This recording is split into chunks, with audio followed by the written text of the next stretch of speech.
अगर ये साथ ना होता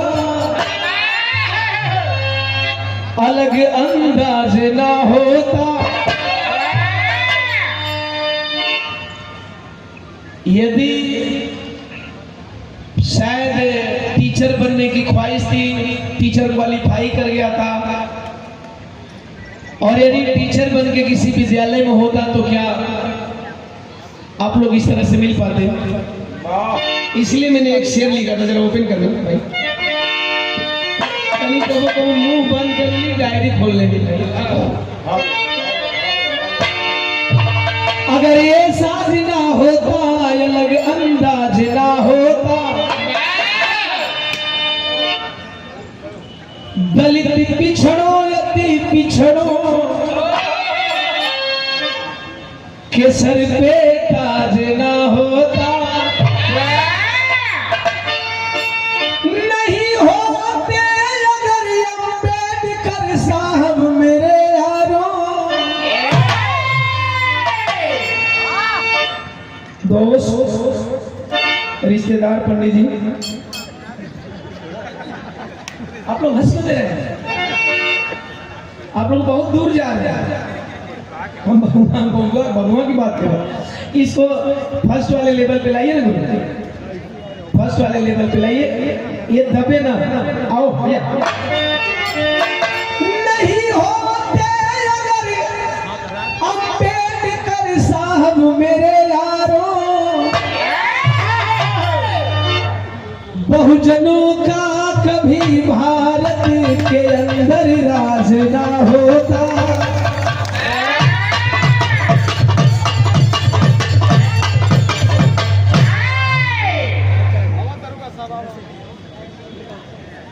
बहुत बहुत शेर मैंने गीत के माध्यम से लिखा। लहरें तो उठी ढेर समंदर में हुआ, नेता तो हुए ढेर कलंदर नहीं हुआ। अंबेडकर के बाद में इतिहास गवाह है, अंबेडकर के बाद में इतिहास गवाह है। दुनिया में फिर कोई अंबेडकर नहीं हुआ, दुनिया में फिर कोई अंबेडकर नहीं हुआ। जो बदला ना जा सके उसे एहसान कहते हैं, जिसकी कीमत नहीं लगाई जा सकती, जिसकी बोली नहीं लगाई जा सकती, उसी का नाम एहसान है। जो बदला ना जा सके उसे एहसान कहते हैं, जो सबको बदल दे उसे इंसान कहते हैं। अरे किताबें तो बहुत लोगों ने लिखा, जिसे बाबा साहब ने लिखा उसे भारत का संविधान कहते हैं। दुनिया में कोई गीता कुरान लिख दिया, दुनिया में कोई गीता कुरान लिख दिया, किसी ने वेद उपनिषद पुराण लिख दिया।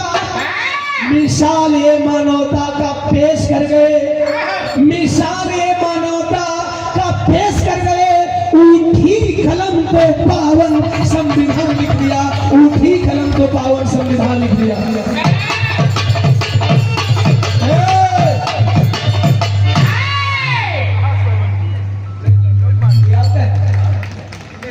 युवा साहित्यकार, युवा दिलों की धड़कन, शिक्षक, समाज सेवी, दीनदार समाज के लिए आप लोग चलने का काम करते हैं। मैंने बताया सोशल मीडिया पे जो एक्टिव साथी दिखते हैं वो मेरे बहुत क्लोज फ्रेंड होते हैं, और सोशल मीडिया से बनी दोस्ती आज कैमूर के तमाम दोस्तों में से आप अपना स्थान रखते हैं। मेरे छोटे भाई उमेश गुरु जी, आपके द्वारा माला और 500 रुपये से सम्मान किया गया। सादर जय भीम, जय भारत, खुदा हाफिज़।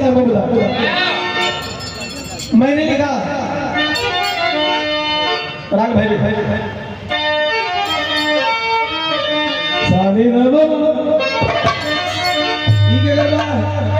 पैसा वैसा रोक ले लो, पैसा वैसा रोक ले लो, टाइम का भाव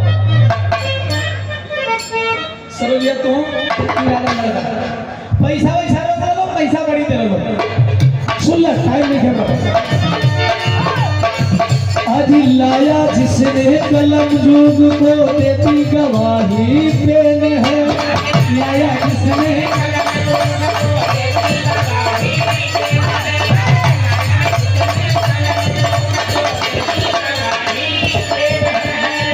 अभी हमारे वक्ताओं ने आप लोगों के बीच में बहुत कुछ कह गए, बहुत कुछ कहने वाले हैं। और आज के चीफ गेस्ट, आज के मुख्य अतिथि और पूज्य गुरुदेव भिक्खु चंद्रमा फेरो जी करीब 2 साल के बाद फेस टू फेस मुलाकात हो रही है। हम सेंटर से जाते हैं, आप मिलते नहीं है, गुरुजी मिलते नहीं है। तो आज सौभाग्य है कि 2 साल के बाद फिर हमें गाने का मौका मिला और शायद वो भी अप्रैल का महीना रहा होगा जब धनराज भाई किए थे। मुखिया जी नाम बता देगा, विजय मुखिया जी, पूर्व जिला अध्यक्ष बहुजन समाज पार्टी। एक बार जोरदार ताली बज जाए। बैठ जाए सभी अतिथियों को स्वागत। अभी लाया जिसने कलम जुग को देती गवाही देने है।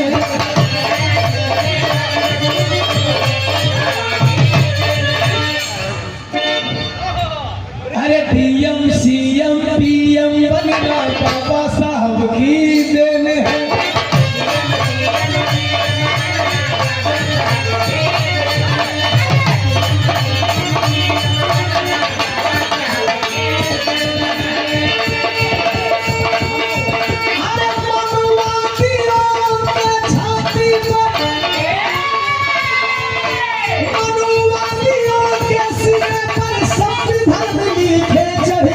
जो मूर्ति करते हैं उनके बापों के बाप है, उनके बापों के बाप है।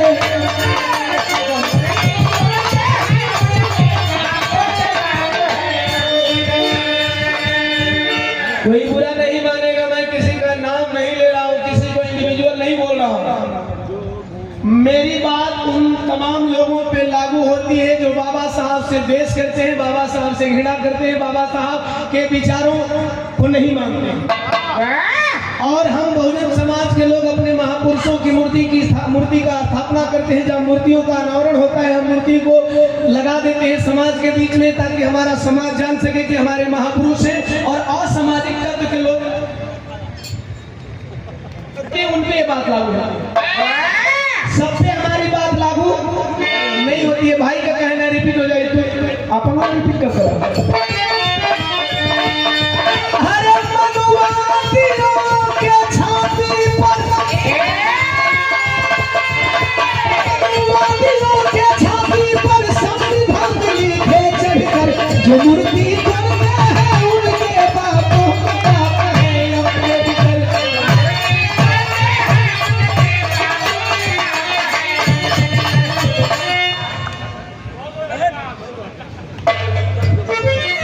ऐसे नहीं मैं बोलता,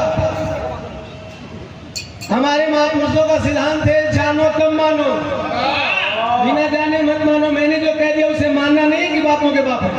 नो, ओम प्रकाश दीवाना बोल दिया इसलिए आप लोगों को नहीं मानना है, तर्क करना है भाई कैसे बापों के बाप।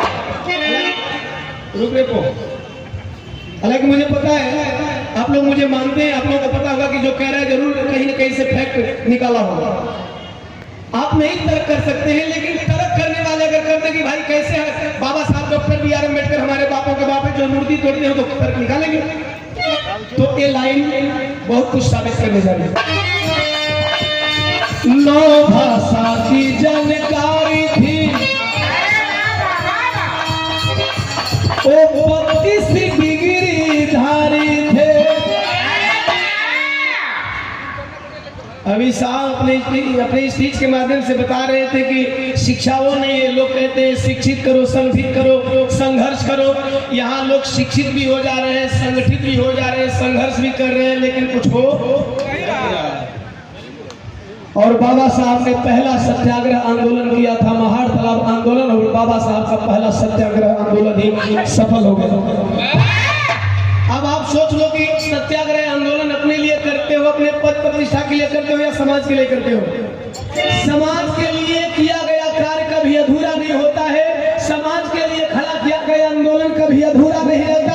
यदि आप निजी स्वार्थ के लिए आंदोलन करते हो तो एक बार नहीं वो 100 बार फ्लॉप हो जाओगे, एक बार नहीं 100 बार फ्लॉप हो जाओगे। बाबा साहब डॉक्टर BR अम्बेडकर जी का पहला सत्याग्रह आंदोलन था। उन्होंने कहा जल का पानी पियोगे तो भी मरोगे, नहीं पियोगे तो भी मरोगे।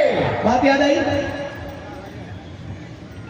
एक तालाब का नाम आता है उनकी जिंदगी में। उस तालाब में बकरी पानी पी सकती थी, गाय पानी पी सकती थी, बैल पानी पी सकता था, घोड़ा पानी पी सकता था, गधा पानी पी सकता था, लेकिन गधा चराने वाले गधे पानी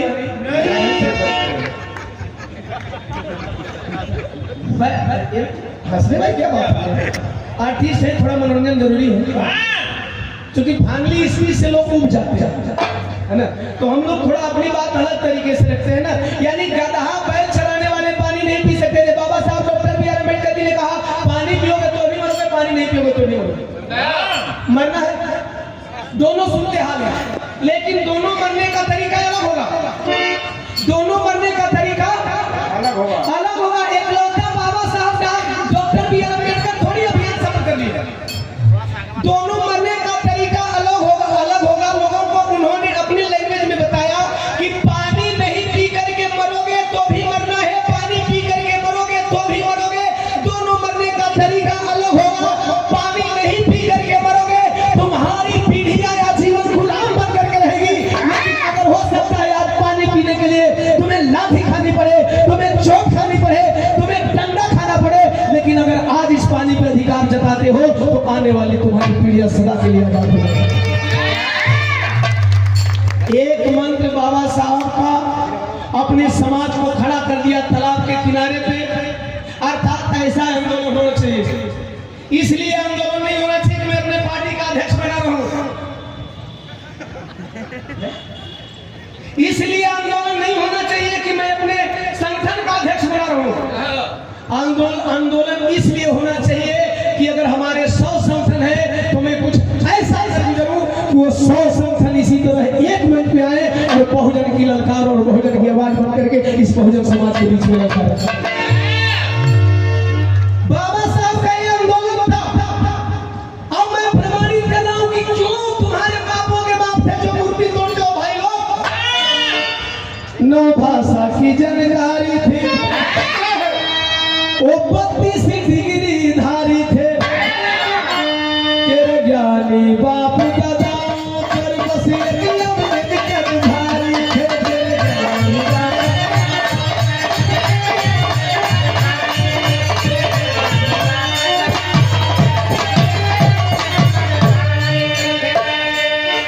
समाज के लोगों, बाबा साहब को नौकरी चाहिए थी क्या? नौकरी के लिए 32 डिग्री जरूरी थोड़ी है। नौकरी पाने के लिए 9 भाषाओं की जानकारी जरूरी है। नौकरी पाने वाले लोग जो शुद्ध हिंदी नहीं बोलते उनको भी नौकरी मिल जाती है। माफी चाहता हूँ, आप कुछ पोस्टेड लोग मैं नहीं कर रहा हूँ भाई, बिहार का इतिहास बता रहा है, बिहार की सोशल मीडिया बता रही है। गुरुजी, नौकरी पाने के लिए 9 भाषाओं की जानकारी जरूरी नहीं है। और अभी सर ने कहा, शायद जज बोल रहे थे जी जी, उन्होंने कहा कि शिक्षा का मतलब ये नहीं कि डिग्री ले लिए, नौकरी ले लिए और नौकरी लेने के बाद नौकरी पा गए, नौकरी पाने के बाद उसमें आरक्षण काम कर गया।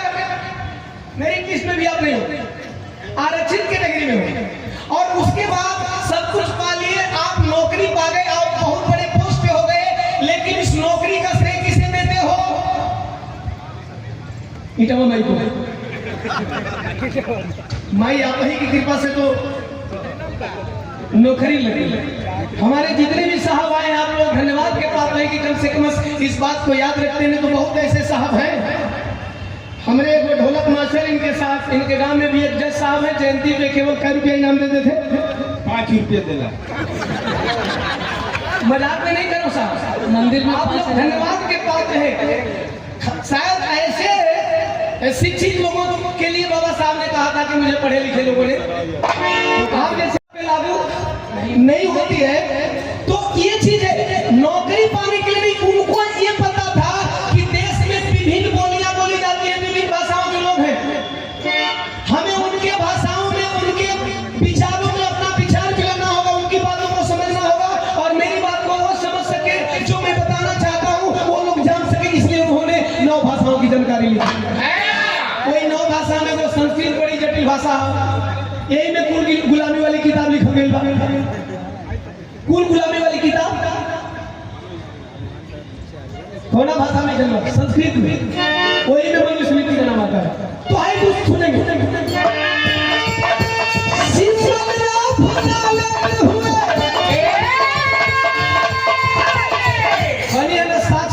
कैसे तो हम लोग का बाबू हो जे मूर्तियां थोड़ा प्रमाण के साथ में कहूंगा कि अरे सिसलिया फटे हुए लंकाने अमेरिका में पढ़कर जो मूर्ति तोड़ते हैं उनके बापों के बाप है लंदन।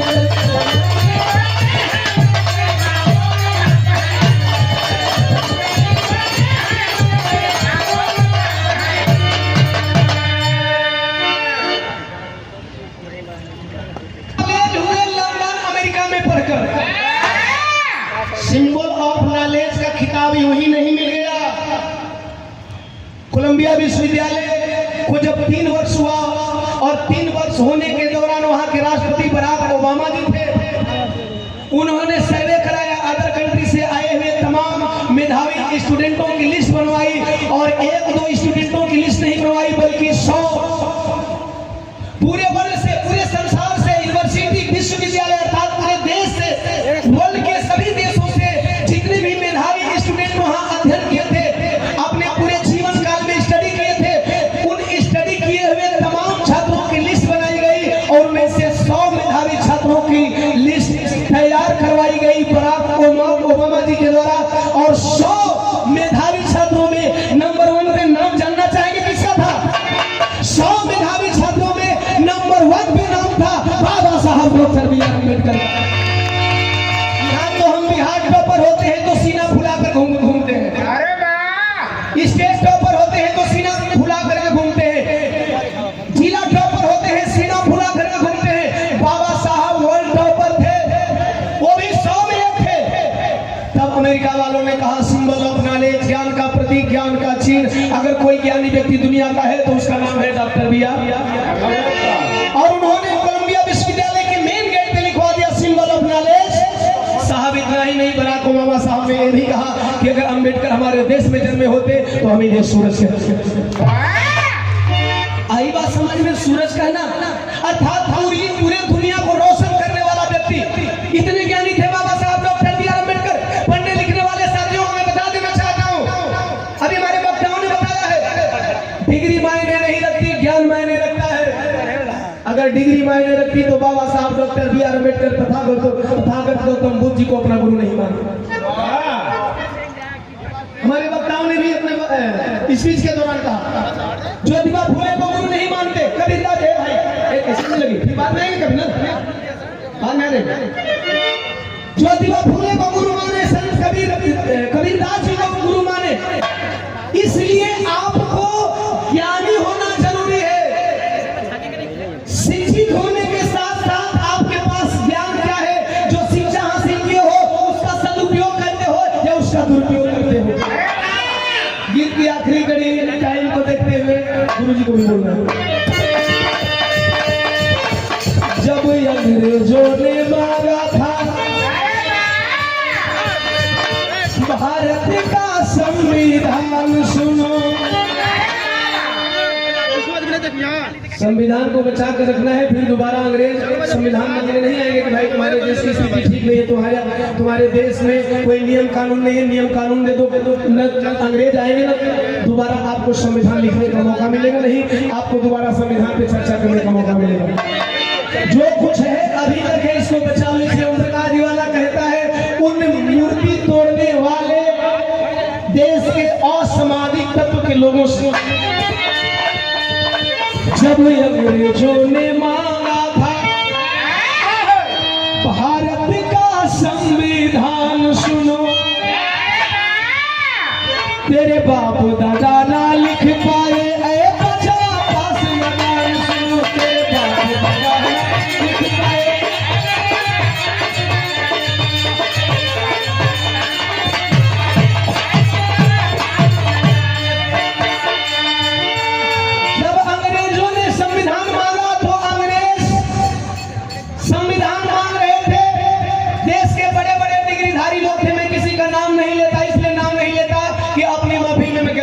नहीं करता।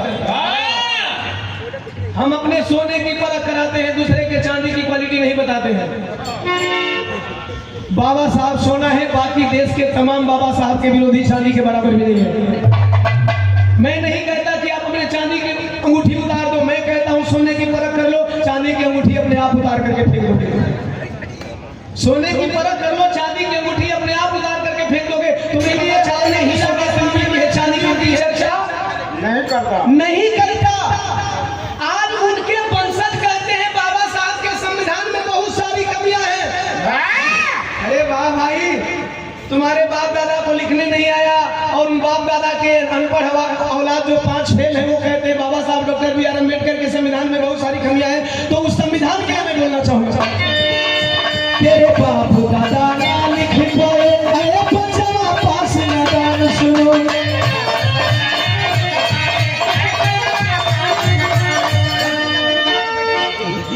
अभी तक संविधान जब से बना है तब से नहीं लगा कि संविधान के खिलाफ देश में कभी आंदोलन हुआ है क्या? किसी को याद है? हमसे बुजुर्ग लोग बताएंगे। अपने याद में मुझे नहीं याद है कि संविधान के खिलाफ कभी लोग रोड पे धरना प्रदर्शन किए। लेकिन संविधान के नियमों में संशोधन होता है। जब संविधान के नियमों में संशोधन होता है और जिनके औलाद कहते हैं कि संविधान में बहुत सारी कमियां हैं, बाबा साहब डॉक्टर बी.आर. अम्बेडकर को संविधान नहीं लिखने आया है, उनके दादा परदादा, उनके पूर्वज, उनके बाप, उनके वर्तमान दादा जब कानून बनाते हैं तो लोग 3 दिन में रोड पे निकल आते हैं। ऐसा होता है, अभी कई बार हो चुका है। और कुछ में तो ये गोनरी लौट जाते हैं। गोनरी समझते हो लोग ना, अपनी कैमूर वाला भाषा। कभी कभी ये गोनरी लौट जाते हैं, लेकिन कभी कभी इनके बनाए हुए कानून के जो आका होते हैं वो 2-3 दिन के बाद आकर के थूक कर चाटते हैं। लेकिन बाबा साहब के संविधान के खिलाफ ऐसी कोई आवाज नहीं आई है। हाँ, वे लोग बाबा साहब के संविधान से जलन रखते हैं जो लोग ये जो गैर बराबरी वाली व्यवस्था है इसे हमेशा इस भारत में रखना चाहते हैं। वे लोग संविधान से एलर्जी रखते हैं। बाबा साहब डॉक्टर बी.आर. अम्बेडकर जी से एलर्जी रखते हैं, क्योंकि बाबा साहब डॉक्टर बी.आर. अम्बेडकर जी का संविधान कहता है कि एक मत का अधिकार सबके लिए है, उसमें आरक्षित कोटा है। वो जब एक मत का व्यक्ति किसी गांव में रहता है, जिंदगी में कभी राजा बनने का वो सुख पा ही नहीं सकता। ये सुख केवल बाबा साहब डॉक्टर बी.आर. अम्बेडकर का संविधान देता है।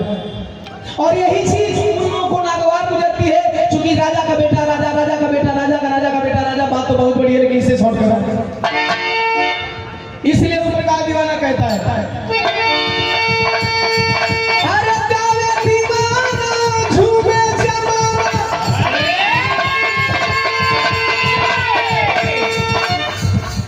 हमारा आखिरी लाइन बा कर दिनू, माफ कर दिया लोग। सत्या भाई जब मैं करूंगा आप मिल लेंगे, टाइम नहीं केवल 1 मिनट आपसे बात करूंगा। अरे काले जमाना झूमे दीवाना, मस्त मगन जय हिंद बोली करे, जो मूर्ति करते हैं उनके बापों के बाप है, जो मूर्ति करते हैं।